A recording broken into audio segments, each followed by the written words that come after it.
As I think most of you know who have tuned in at all, we have been spending the last number of weeks going over various objections that people will bring up to all sorts of issues pertaining to the Christian faith. And so the first week we dealt with the question of whether it's irrational to have faith at all. And of course we said no, that it all depends on what object the faith is placed in.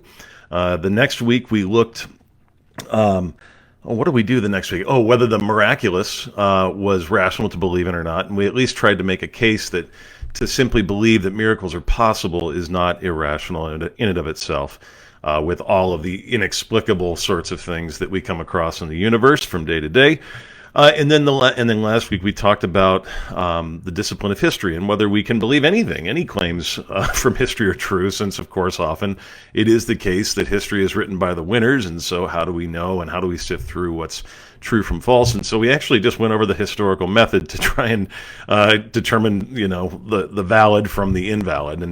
And so now that we've sort of dealt with, I think, very foundational, very presuppositional, I'm sorry to use a big word, it just means things that we presuppose to be true when it comes to discussions about God, when it comes to thinking about whether it's rational to believe in a God.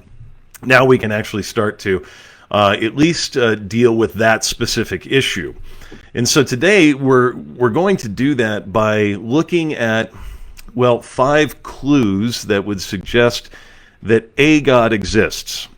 Now, I say that very purposefully because I'm not making the case today for the Christian God necessarily. I'm just making a case, or at least discussing the possibility that a God exists and why it's not irrational to believe such a thing. So that's my goal here today. I do have to give a shout out right at the beginning here to one of the people that mentored me, and that's Pastor Tim Keller, or Dr. Tim Keller in New York City, especially for his book, The Reason for God. If you want to dive deeper into some of the things I'm talking about here today, then you're going to want to check out that book. It's a very, very good primer on the reasons for God. It says it in the title. So what are some of those reasons? What are things that we can look at that would lead us to believe it's rational that a God exists? Well, I've got 5 clues I want to share with you today real briefly.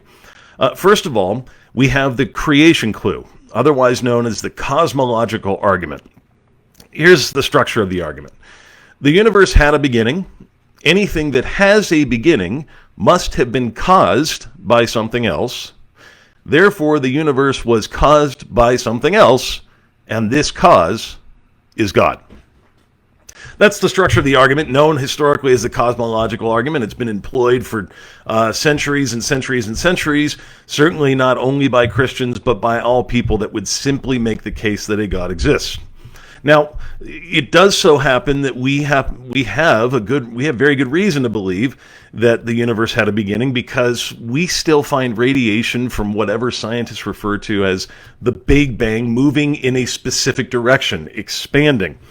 And it was based on data like this that led Stephen Hawking at one time to say almost everyone now believes that the universe and time itself had a beginning at the Big Bang. Norman Geisler, an apologist, says the main evidence for the universe having a beginning is the second law of thermodynamics, which says the universe is running out of usable energy. What is winding down must have been wound up. So, in other words, since there is a beginning to this, there must have been a beginner. Now, someone will say, well, then who created God? But then we get into philosophical difficulty, because you're really asking the question that can't be answered. And here's why. Because really what you're doing is just an infinite regression. It never ends. Because you're always going to be asking, well, who created this, and who created that, and who created this, and who created that? Well, what we say is that God is the uncreated being who then brings into existence all things that were created. So, a couple objections to this particular clue. One, for a long time, many people said the universe is eternal. It had no beginning. Again, not really a shred of proof for that view at all. It was just sort of a philosophically assumed position, and now it's kind of been debunked. Number 2, the objection could be this doesn't prove the Christian God at all. And I will freely admit that. You are correct. It does not show the Christian God to be the God, all it does is show that it's more likely there is a God than no God at all. Well, then you could say, well, the universe could have formed into that which sustains life by complete random chance. Although philosophically possible, technically possible, it is, I can't stress these words enough. If I was writing them down, it would be in all caps, highly, highly unlikely. And here's why, which leads to the second clue, and that is the design clue, or the teleological argument. Here's the structure of the argument. All designs imply a designer. There is great design in the universe. Therefore, there must be a great designer of the universe. Some of you are familiar with William Paley's famous watch illustration. Very simple. Back in the day, he says, imagine you're walking along on a beach, and all of a sudden you see in the midst of the sand a watch laying there that's fully functioning. You would naturally assume, just by deduction, that that watch wasn't created merely out of the sand, but you would conclude that it was created by an intelligent being, by an intelligent cause, that it wasn't just random, that it didn't just pop up out of the atmosphere. That's sort of the idea with the universe. The universe has incredible design to it, and so it doesn't really make sense to hold that randomness and chaos could bring all this order into being. Francis Collins, the head of the Human Genome Project and now director of the National Institutes of Health, writes this: when you look from the perspective of a scientist at the universe, it looks as if it knew we were coming. There are 15 constants: the gravitational constant, various constants about the strong and weak nuclear force, etc., that have very precise values. If any one of those constants was off by even 1 part in a million, or in some cases by 1 part in a million, the universe could not have actually come to the point where we see it. Matter would not have been able to coalesce. There would have been no galaxy, stars, planets, or people. End quote. Nowhere do we see this complexity of the universe actually more than maybe in our own bodies, in our own DNA. Norman Geisler writes this: a single DNA molecule, the building block of all life, carries the same amount of information as 1 volume of an encyclopedia. No one seeing an encyclopedia lying in the forest would hesitate to think that it had an intelligent cause. So, when we find a living creature composed of millions of DNA-based cells, we ought to assume that it likewise has an intelligent cause.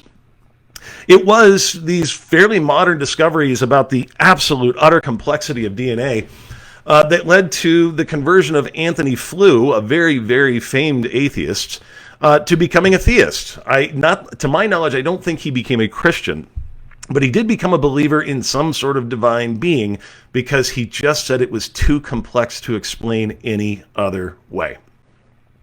Now, objection to that could be something like this. Richard Dawkins has said, well, there could be millions and millions of universes. Eventually, one of them had to result in a place habitable for life. But if you look at the statistical possibility of that, well, it's basically not statistically possible for that to have taken place. The other objection that has been thrown out there is that, well, alien life from another universe could have started this planet. But that really doesn't answer the question, because that just brings you back to the first argument, which is who caused the aliens? So, okay, theoretically, aliens seeded this planet. Somebody had to have created them, or else we fall into the trap of the infinite regression again. Third clue for the existence of God is what I call the glue clue, or in other words, the regularity of nature. The argument goes like this: all things hold together. There must be something holding these things together. That thing is what we call God. Scientists and philosophers have troubled themselves greatly seeking to figure out what exactly accounts for the universe staying together. I mean, how do we account for gravity always being there from day to day? Why is it that one day we have it and the next day we don't? We don't know the answers to that question. As a matter of fact, this issue probably troubled the most famous atheist in history, David Hume, the most. He just couldn't account for if this was a world that was completely random and completely chaotic, if the universe had no sort of guiding principle, nothing holding it together. he didn't have a reason for why it should hold together, why we could predict that from day to day, indeed, gravity will still be here. Nevertheless, it is. And what accounts for that? Well, the scriptures actually say God is the one that holds all these things together, that God is in the midst of all that's been created to keep things from exploding and falling apart. If we were in a random and chaotic universe, we'd have no expectation other than to assume things would eventually explode and fall apart. Just needed a little sip of coffee to keep me going here. Number 4, the fourth clue. What I might call the beauty clue, or an argument from desire. Here's the argument. If everything were just chaos and random, beauty and meaning is not truly possible. Beauty and meaning exist, therefore a purposeful being exists. Beauty and meaning lead us to desire, so to speak. They also lead us to desire for what isn't there. We long for something that we feel should be there. C.S. Lewis explained it like this: a man's physical hunger does not prove that man will get any bread. He may die of starvation on a raft in the Atlantic, but surely a man's hunger does prove that he comes of a race which repairs its body by eating and inhabits a world where eatable substances exist. In the same way, Lewis, being humble here, says, though I do not believe, I wish I did, that my desire for paradise proves that I shall enjoy it, I think it a pretty good indication that such a thing exists and that some men will. A man may love a woman and not win her, but it would be very odd if the phenomenon called falling in love occurred in a sexless world. When we see art or hear beautiful music or watch a film or a play, there is something in the universe that seems to have deeper significance and meaning. You see filmmakers that are not particularly religious wrestling with this reality all the time in their films. You'll hear stories and playwrights and authors wrestling with this all the time in their books.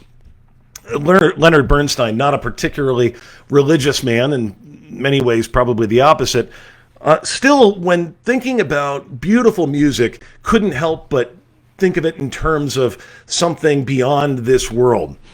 He wrote this: Beethoven turned out pieces of breathtaking rightness. Rightness, that's the word. When you get the feeling that whatever note succeeds the last is the only possible note that can rightly happen at that instant. In that context, then chances are you are listening to Beethoven. Melodies, fugues, rhythms, leave them to the Tchaikovskys and the Hindemists and the Ravels.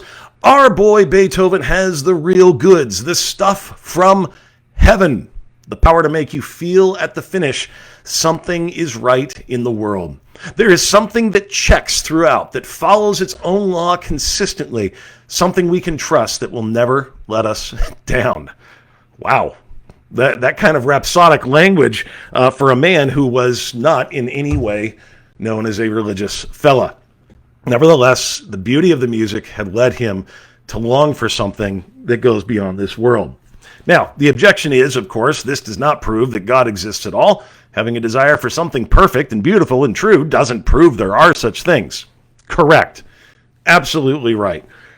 But it is a clue that something just may exist outside of space and time that is true and better, that is behind all of our greatest wishes and hopes and dreams. The last clue I'll go over with you today is the moral law clue. Romans 2 says that every human being has this law written on our hearts. Here's how the argument goes. Number 1, all men are conscious of an objective moral law. Moral laws imply a moral lawgiver. Therefore, there must be a supreme moral lawgiver. In other words, if there is something, anything in the world that is always wrong or always right, then that leads us to believe that the law is not merely something that we just subjectively choose on our own or maybe even in groups, but there's something deeper. There's something deeper going on. Let me ask a few test questions here. Though sinful, is killing babies for fun always wrong? Is it fundamentally moral for all persons to have rights? Is genocide always wrong?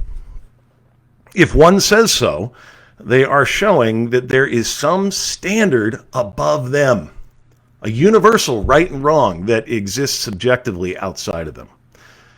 Though sinful, humanity still bears the image of God and displays it when they think in terms of right and wrong. If everything were just random, as in a universe that isn't created by God, then truly there really would be no basis for a right and wrong. Right and wrong would just be established by majority rule, by mob rule. Thus Hitler, who was voted in by the majority, could not be deemed evil or wrong inherently for what he did. At best, all we could say is, I personally think he's wrong, or our country thinks he's wrong, but who am I to make moral judgments since everyone does things their own way? We all know better. We all know better. The moral law argument, perhaps more than any other, shows that people actually know there is something beyond. They might not know what to call that thing beyond, but they have a sense that there is something beyond. There's some knowledge of him hidden deep in the recesses of our hearts. Now, of course, the objection could be, well, each culture makes up its definition of right and wrong. And to some extent, there is some truth about tertiary issues, about secondary issues, but there are also things that just universally cultures have agreed upon. Murder, rape, theft, lying, pretty much all been deemed wrong everywhere. How do we account for that? Now, this does not mean that all men act on these moral principles, just that they know deep down that it's not right when they don't. So, those are 5 clues that suggest that it's at least rational to believe in a God. Again, I'm not here today making the case for the Christian God. I'm just making the case that theism, the belief in a God, is at least rational, that there's good reasons for it. There's good clues. Again, there's, just to review real quick, the creation clue, or the cosmological argument, the design clue, the teleological argument, the beauty clue, the glue clue, and finally, the moral law clue. So, hopefully that's a good discussion starter and gets you thinking about ways that we can at least defend what we believe. And I think that's about it for today. So have a good Friday. I'll see you this weekend at church, whether in person.